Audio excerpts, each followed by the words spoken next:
ፕሬዝዳንት ዶናልድ ትራምፕ ወደ ስልጣን ከመጡበት ጊዜ አንስቶ አሜሪካ ያላየችው ጉድ አለ ማለት እጅጉን አስቸጋሪ ነው። እሳቸውም ህይወት ቢሆን ከአንድ ያይሉ 3 ጊዜ ፈተና ላይ ወድቀዋል። የራት ግብዣው ላይ ተኩስ ተከፍቶባቸዋል። ትራምፕ ግን ደግሞ ጉዳት አልደረሰባቸውም። ጉዳት ስላልደረሰባቸው ብቻ ሳይሆን ለምን እሳቸው ላይ ይህ ሁሉ ውርጅብኝ የሚል ጥያቄ ይነሳል። ትራምፕ ግን ምላሻቸው አሜሪካን ስለምወድ እኔ ለአሜሪካ ለመሞት ዝግጁ ስለሆንኩ ይህን ያደርጋሉ።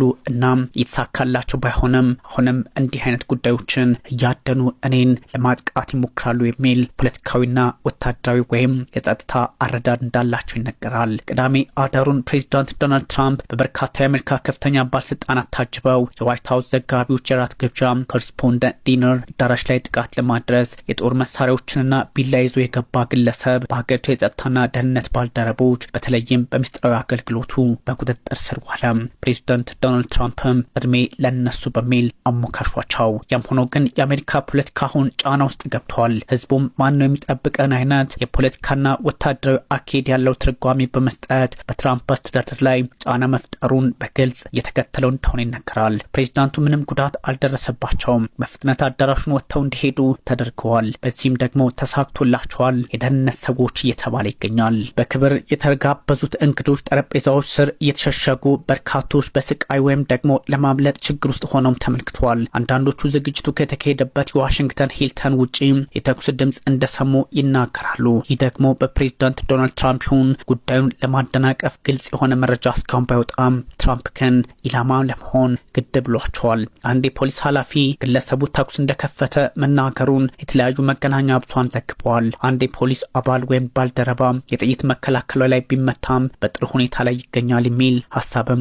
እንደዚሁ ተጋርተዋል። የጥይት መከላከያው ባይኖር ኖሮ ይህ ግለሰብ ወይም ደግሞ ይህ የደህንነት አባል ህይወቱን ያጣ ነበር ተብሏል። ትራምፕ የታመመ ሰው ነው ሲሉ ገልጸውታል። ተጠርጣሪው 31 ዓመት ነው። ኮል ቶማስ ኤለን ይባላል። የቶረንስ ካሊፎርኒያ ነዋሪ እንደሆነ ሁለት የህግ አስከባሪ ባለስልጣናት ለመገናኛ ብዙሃን በተለይም ለኤፒ መናገራቸውን ቢቢሲ ዘግቦታል። አሜሪካ ውስጥ እንዲህ አይነቶች ጥቃቶች የበረቱ መሄዳቸው ምናልባትም የጦር መሳሪያ ቁጥጥሩ በዋነኝነት ተጠቃሽ እየሆነ መጥተዋል። ተጽዕኖ ሳታሳደር ይከታተሉሃል፣ ተጽዕኖ በማትፈጥርበት አጋጣሚ ደግሞ ይረሷል።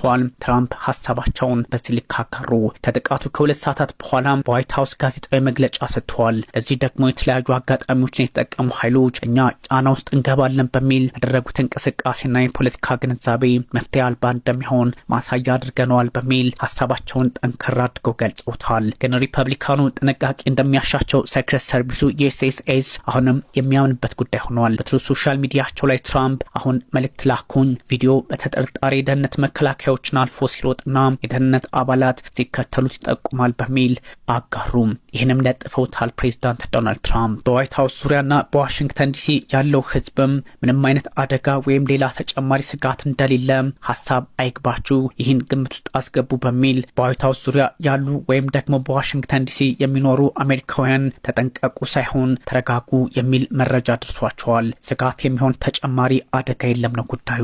የተለያዩ ግንዛቤዎችን ታሳቢ አድርገን እንቅስቃሴዎችን ግን እንቆጣጠራለን በሚል ፖሊስ ማስታወቂያም ሰርቷል ለህዝቡ።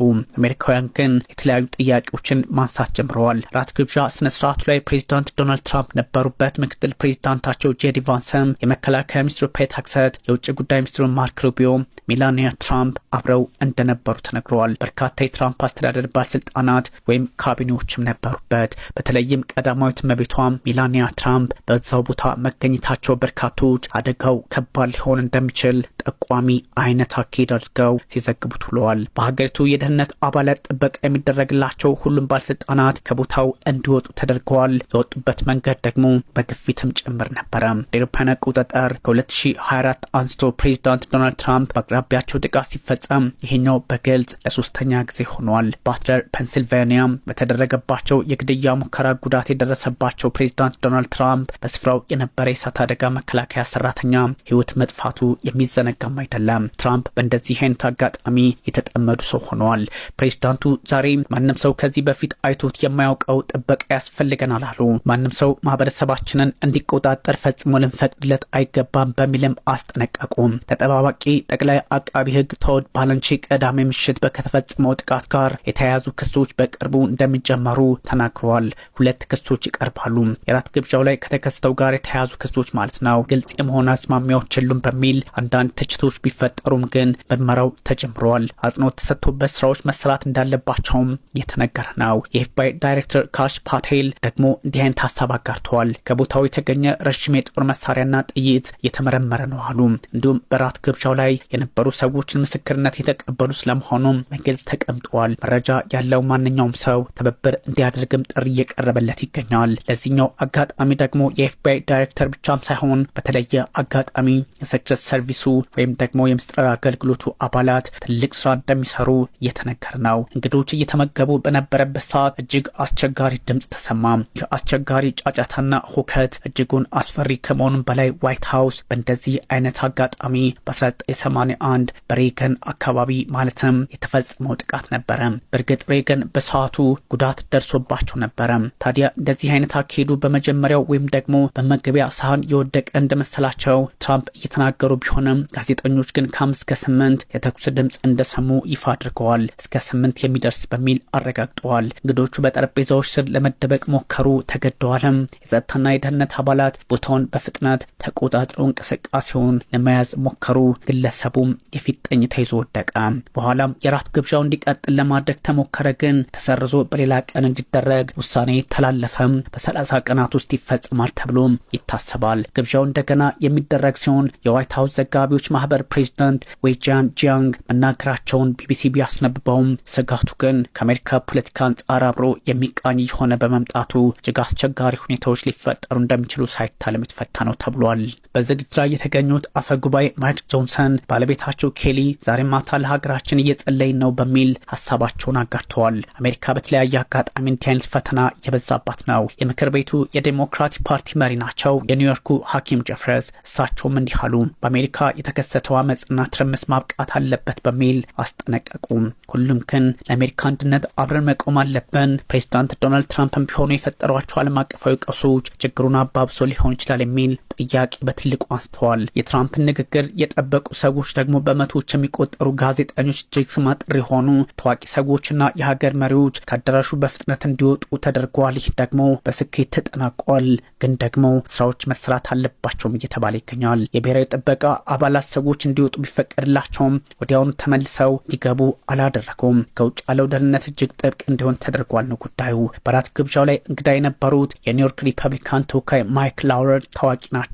የሚፈነዳ ድምፅ እንደሰሙ ምን እንደሆነ ግን ማወቅ እንደተቸገሩ ከዚያ ሁሉም ሲጮሁ ሰማው በሚል የሁኔታውን ወይም የክስተቱን አስፈሪና አስደንጋጭነት ይፋ አድርገውታል። ለዓመታት የራት ግብዣው የተካሄደው የሂልተን ሆቴል አካባቢ ቢሆንም በግብዣው ሰዓት ለመደበኛ እንግዶች ክፍት እንደነበርም ተዘግበዋል። ይህኛው አጋጣሚ ከአንደኛው የዓለም ጦርነት በኋላ በዋይት ሀውስ እንዲህ አይነት ፕሮግራም በየዓመቱ የተለመደ መሆኑን ሊያስቀር ይችላል እየተባለ ይገኛል። የራት ግብዣው የተካሄደበት ሂልተን አዳራሽ ከፍተኛ ጥበቃ ቢደረግበትም ወደ ራት ግብዣው የማይገቡ ሰዎች ላይ ብዙ ፍተሻ አልተደረገም ነበረም። ይህ አይነቱ ሁኔታ ባለፉት ዓመታት በመግቢያ አዳራሽና በሌሎች የህዝብ መሰብሰቢያ ቦታዎች የተቃውሞ ሰልፎች አሊያም አንዳንድ ግጭቶች ይፈጠሩ ነበርና ከዛ አንጻር ወይም ደግሞ በዛ ምክንያት እንደሆነ ተነግሯል። ፕሬዚዳንት ዶናልድ ትራምፕ ግን ቆም ብሎ ማሰብን መምረጥ አለባቸው፣ የሀገራቸውን ፖለቲካም በበጎ መቃኘት ይጠበቅባቸዋል የሚል ሀሳብ ይወጣ ይገኛል። ትራምፕ በተገኙበት የዋይት ሀውስ ጋዜጠኞች የራት ግብዣ ስነስርዓት ላይ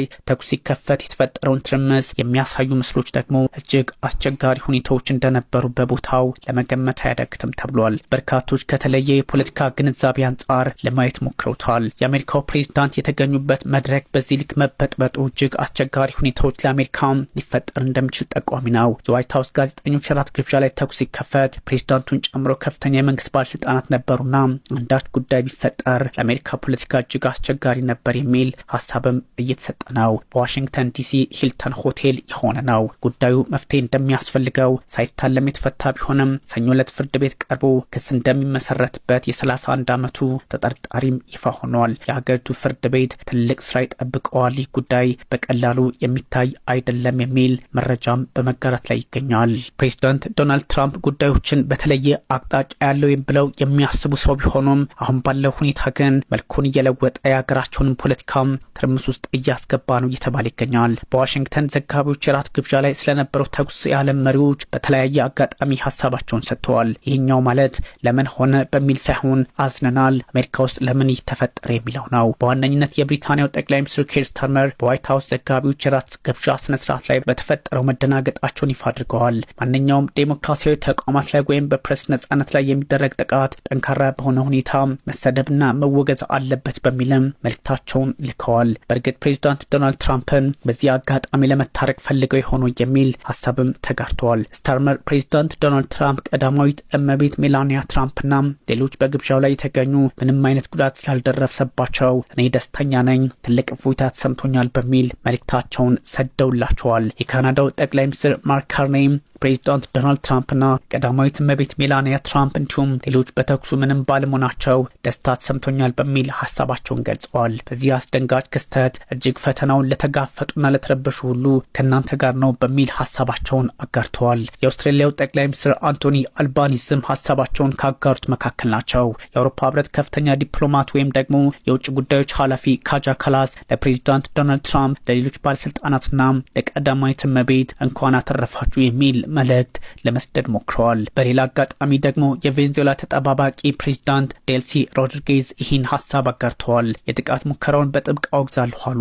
እንኳን በሰላም ወጣቸው የሚል መረጃ አጋሩ። የፓኪስታኑ ጠቅላይ ሚኒስትር ሻህባዝ ሻሪፍም ስለተፈጠረው ጉዳይ መደናገጣቸውን አስቀምጠዋል። የህንዱ ጠቅላይ ሚኒስትር ናሬንድራ ሞዲ፣ የሜክሲኮ ፕሬዝዳንት ክላውዲያ ሼንባኦም በዚህ ጉዳይ ላይ ሀሳባቸውን አጋርተዋል። እንኳን ጉዳዩ መፍትሄ ያገኘ በሚል ሀሳባቸውን ለማጋራት ሞክረዋል። እናም ሁኔታዎች በዚህ አጋጣሚ የተለየ አቅጣጫና ትርጓሜ የሚሰጣቸው ነው ተብሏል። ኤፍቢአይና ፖሊስ በካሊፎርኒያ የሚገኘውን የተጠርጣሪውን መኖሪያ ቤት ፍተሻ ላይ እንደሆኑም ይፋ ሆኗል። የሚገኘው ውጤትም ተጠባቂ ሆኗል። በዋይት ሀውስ ጋዜጠኞች ራት ግብዣ ላይ ተኩስ የከፈተው ተጠርጣሪ ኢላማው ፕሬዚዳንት ዶናልድ ትራምፕ እንደነበሩ በግልጽ ተቀምጧል። ትራምፕን ለመግደል ያደረገው ሙከራ እንደሆነ ይፋ ሆኗል። ይህ ነበር ሲጠበቅ የነበረው። እናም ይህ ተጠርጣሪ የሚጠብቀው ምን እንደሆነ ወደፊት የሚታይ ነው የሚል መረጃም በስፋት በመውጣት ላይ ይገኛል።